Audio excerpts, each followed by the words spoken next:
Russia Ukraine. Zelensky बोले युद्ध समाप्त करने का अच्छा मौका आया। मैक्रो ने कहा रूस को स्वीकार करना चाहिए युद्ध विराम। यूक्रेन के राष्ट्रपति वोलोदिमीर जेलेंस्की ने शुक्रवार को कहा कि उन्हें रूस के साथ युद्ध समाप्त करने का अच्छा मौका दिख रहा है, क्योंकि यूक्रेन ने 30 दिन के अंतरिम युद्ध विराम के लिए अमेरिका के प्रस्ताव को स्वीकार कर लिया है। हालांकि मॉस्को ने कहा है कि वह तभी सहमत होगा जब कुछ शर्तें पूरी होंगी। जेलेंस्की ने एक्स पर कहा कि अभी हमारे पास इस युद्ध को जल्दी से जल्दी समाप्त करने और शांति सुनिश्चित करने का अच्छा मौका है। हमारे यूरोपीय भागीदारों के साथ हमारे पास ठोस सुरक्षा समझौते हैं। युद्ध विराम का जिक्र करते हुए उन्होंने कहा कि हम अब किसी भी युद्ध को समाप्त करने के पहले कदम के करीब हैं।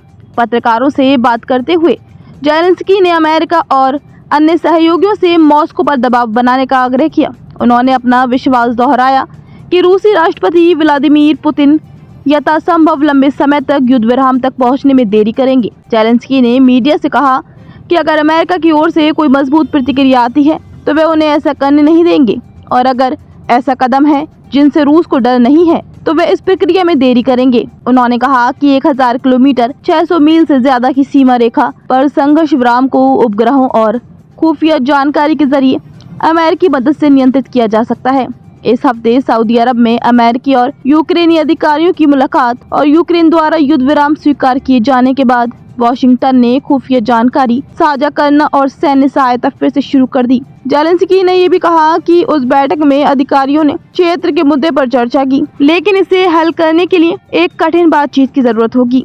फ्रांस के राष्ट्रपति इमैनुअल मैक्रो ने शुक्रवार को कहा कि रूस को संयुक्त राज्य अमेरिका और यूक्रेन द्वारा प्रस्तावित 30 दिवसीय युद्ध विराम समझौते को स्वीकार करना चाहिए। मैक्रो ने कहा कि उन्होंने शुक्रवार को ब्रिटिश प्रधानमंत्री कीर स्टारमर और यूक्रेन के राष्ट्रपति वोलोदिमीर जेलेंस्की के साथ स्थिति पर चर्चा की थी। जेलेंस्की ने अपने रात्रिकालीन वीडियो संबोधन में कहा कि उन्होंने और मैक्रो ने कूटनीति की स्थिति, मौजूद संभावनाओं और युद्ध विराम की देखरेख के तकनीकी पहलुओं पर चर्चा की।